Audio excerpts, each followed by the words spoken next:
Now, what you need is wholemeal flour straight away. Now, if you live in England, the best flour, in my opinion, is Sainsbury's organic flour. You're looking for a bread flour that is high in protein. Okay, the higher in protein, the better it's going to rise. We've got 13 grams of yeast, fresh. Please don't use the chemical stuff that you use in bread makers. I have a bread maker over there, but I don't use it no more because the fresh yeast doesn't work in there. Only the bread making yeast, and that's full of chemicals again. So you've got your yeast, you've got 500 grams of flour, wholemeal. Now the best thing to do with this is to make sure if you're making a large loaf, you need 500 grams. If you're making a smaller loaf, use about 400, okay? And then we have the secret ingredient, bananas, 4 of them, okay? Now the reason why we use bananas is because when you look at recipes for wholemeal bread or any type of bread, then use sugar. Why? Because it activates the yeast. Problem is, we can't add sugar into our bread because it doesn't combine with Group A meals, and only combine with Group C, and second of all, we don't want to be using refined sugars, we want to use natural sugars. So the only way I can figure it out, where it would work for Group A meals and Group C meals, is to use bananas, because once they're cooked, they combine with both. Okay, if you come forward, now we've peeled the bananas, we've got them in the bowl. We're just going to mush them up, get them as mushed up as you can, it's very important.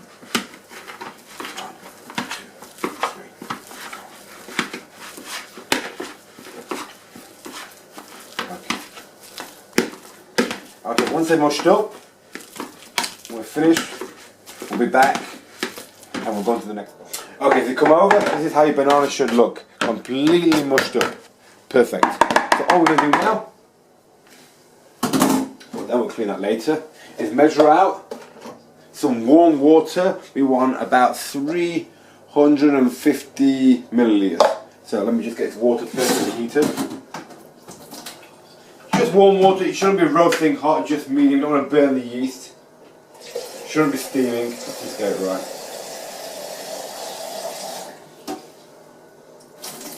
Still too warm.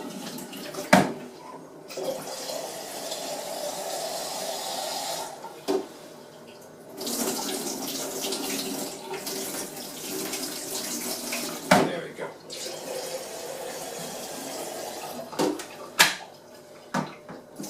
Perfect. Okay, so we're going to have 350 ml, measure it up.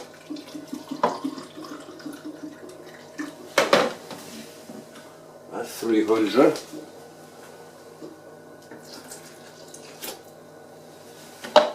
Another 50. Touch more. Perfect. So, once the water's in goes your yeast. So if you come over, just sprinkle your yeast in. Please don't use any more than 14 grams because it really smells too much of yeast. You don't want your bread stinking of yeast. Excellent. Okay, let's wash my hands again. To tell the truth, about 11-12 grams will do the trick. If it's good yeast, it should work fine. If you're looking for bruised yeast, you get from, if you go to a butcher's, anywhere that makes bread, they should have it in there. Give it a good stir. Get that bananas mixed in. Just the yeast. Perfect. So, all you're going to do now is cover it with a towel. Leave it there for 15 minutes and you'll come back and it should be nice and bubbly, which means the yeast is activated, and we'll go to work from there. Thank you very much.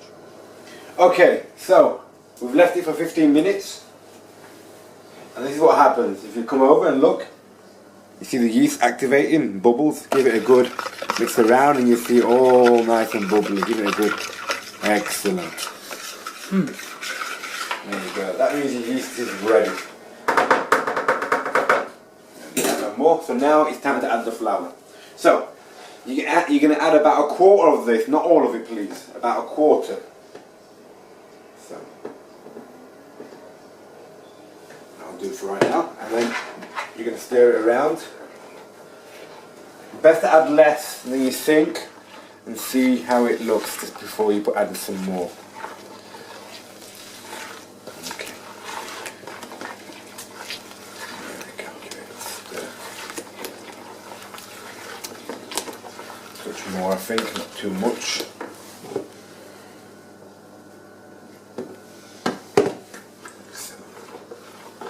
Now at this point, if you want to make a cheese bread,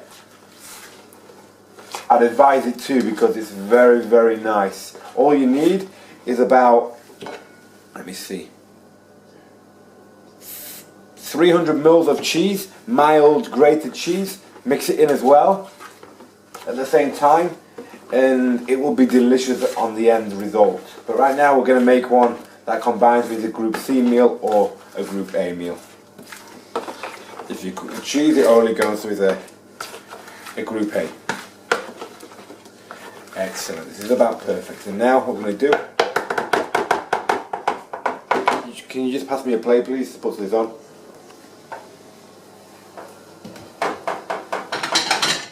Thank you very much. Got me a little one please. Specify. You get the big one. Thank you. Perfect. So now, all we're going to do, once you have a nice thicker liquid, not really thick though, you're going to place wet towel on top and keep it in a nice warm place, which normally near the window in the kitchen. It should be nice and warm. Okay, so we'll see you in about 45 minutes. We'll come back to it and we'll go to okay, so we're back. It's been about 50 minutes later and here you go, it's risen. So now we're going to add about 60% of the flour now. We might need more than this, but let's see how we get on.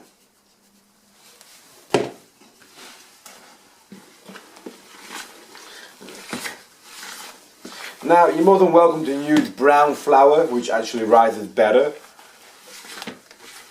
So it's entirely up to you. I mean, if you want to, you can use white flour. You know, there's no law in it. You can do it. You can do it as you wish. But if you want the full goodness, wholemeal. And wholemeal's a little heavy and it's hard to get it to rise, but nonetheless. If you're going to use white flour, you can get unbleached versions. Okay, that's good to hear.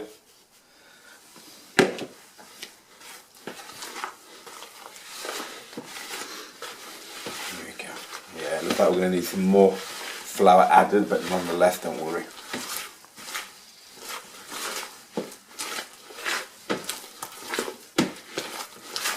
Yeah.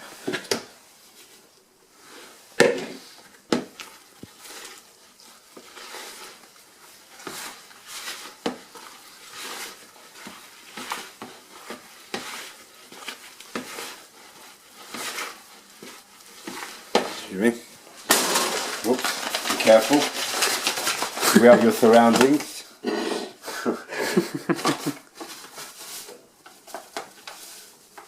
No damage done.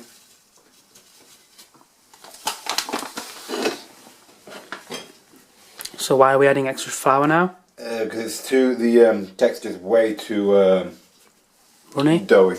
Okay. Yeah. I mean runny, yeah. It needs to be much thicker. Texture you want it before you throw it on the side, but there we go, we get in there now. Okay, so side's clean, just throw it down, just throw your mixture onto your side. There we go, the rest on there. Now what you're going to do is slowly knead.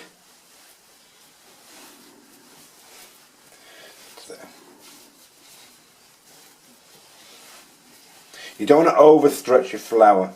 I mean, you don't. You're not pushing it all the way out. Just slight push so it pushes the air out. This is very sticky. Keep rolling it around, adding more flour. But still looks pretty good. yeah, it's getting there now. It's looking more and more like it should do. There's a few different techniques you can use with this. I'm going to show a few different. This is the most simple one for beginners. And to tell you the truth, I'm no master kneader. Now it's getting pretty thick. I'm going to show you another technique. Pull this flour back. And the second technique is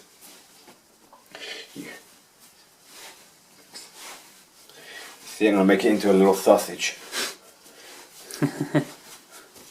Looks like a baguette. Yeah, like a baguette. Keep turning it, pushing the air out. This, personally, I believe is the better technique. I always get to... So if you do that like that when it was ready, could you actually make a baguette? Yes. You can make whatever shape you want. So pizza dough. Pizza dough, whatever you like. You can use it for any kind of dough. I've never made this recipe with the pizza dough. Probably would be I would probably put a bit of oil in there, a teaspoon of oil in the dough if I was going to make a pizza dough recipe. Tiny bit of cheese maybe?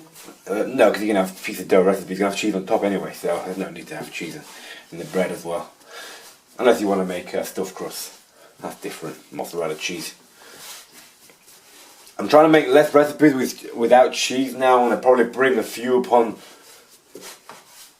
onto my YouTube page without cheese, because everybody, whoever it is, making recipes for the Gracie Diet seems to use cheese for everything. And in my opinion, before you know it, you've got a list of recipes where you're only eating cheese pretty much in everything you do. And cheese is great twice a week, maybe 3 times a week maximum, but you really don't want to be having it more than that because it creates unpleasant things in the digestive system. Now what we're going to do, notice how I'm sealing the bread. You don't want to leave no gaps in there, stop it from rising. So with white bread, it's so much easier this part. It just seals constantly, but it's okay. For extra work, it's fine. It's worth it. Get rid of those gaps.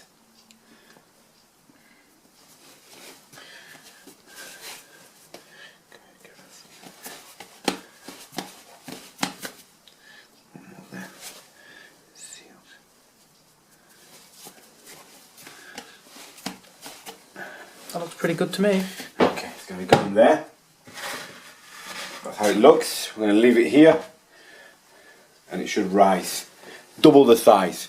Okay, so on me, let it double the size, even more, probably triple if you leave it long enough. It should take about an hour, but if you're not too sure it hasn't risen enough, give it about an hour and 20 minutes.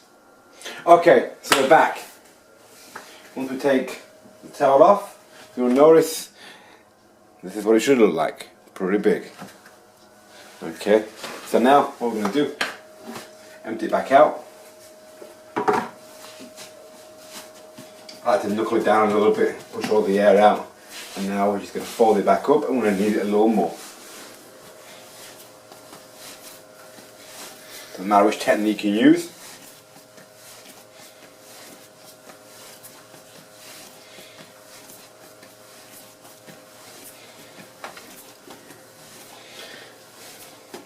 It's a good test how your dough is, how you've made it. See how sticky it is. Mine's pretty good actually today. Pretty happy how it's feeling. Normally it's much stickier than this. But the whole test is how it bakes.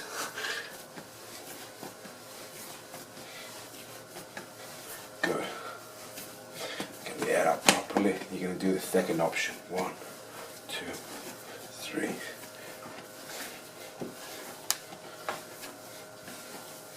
Let's get it long. Hear the air coming out of it.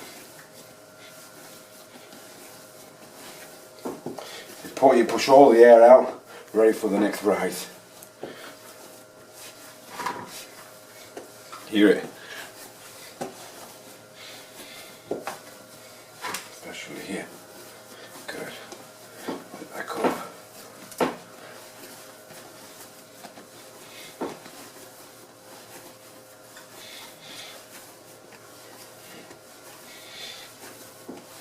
Technique there.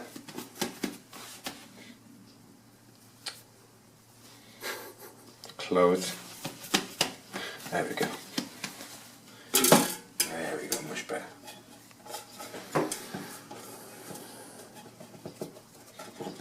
Okay. So place it in your tin. And that's how it should look. You're going to place your towel over it one more time.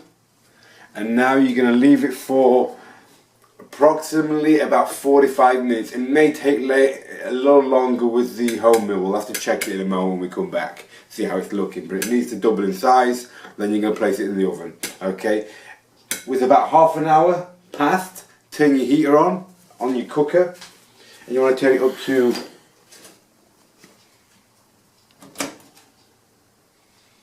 175 or 180 or 350 if you're in America. Fahrenheit, okay? Right now there's no need for us yet.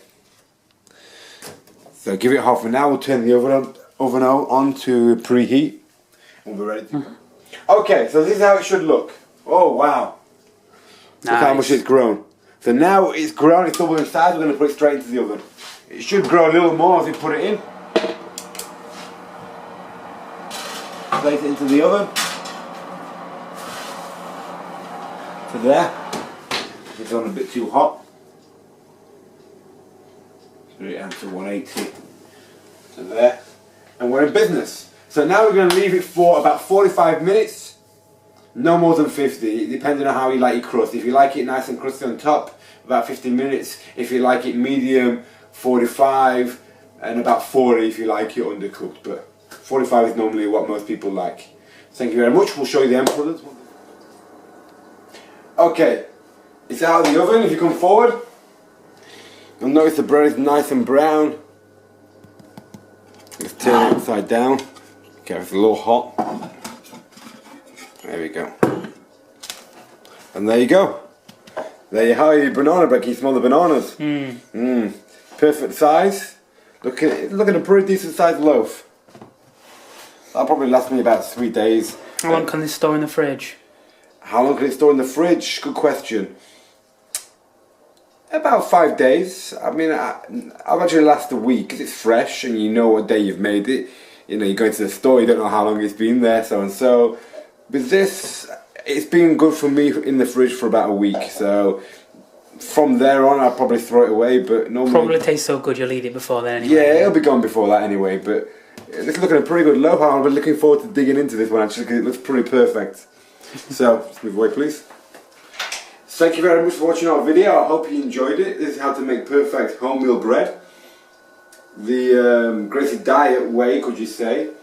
And like I said, there are no violations on here. You can have it with a group A, you can have it with a group C. Goes with both. So it kind of kills two birds with one stone. Thank you very much for watching and we'll see you soon.